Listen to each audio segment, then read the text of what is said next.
David writes this in his desert, Psalm 63, verse 3. I have seen you in the sanctuary and beheld your power and your glory.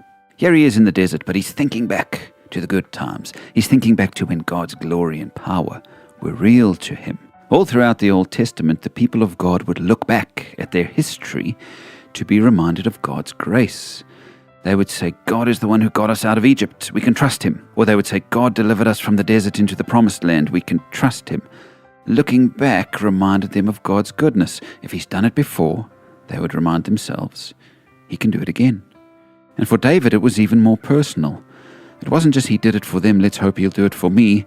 But it was more a case of, I know God is real. I've seen him and experienced him in the past. Now remember, in David's day, God was present in a special way in his tabernacle. It was a space specially designed to house God. And so David in his desert thinks back to the tabernacle, the sanctuary, the holy place, where God dwelt, and says, I knew him to be real there. Let me not allow my current feelings to overwhelm what I experienced there in a real way. You and I, of course, don't have to go to the sanctuary to behold God, although sometimes church is the best place to behold him. Some of my most profound and amazing moments with God have come in churches.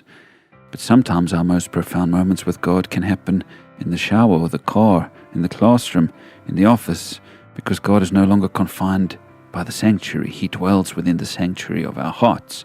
So perhaps we join David today and we say, I have known your glory in my heart. I've known your presence within me.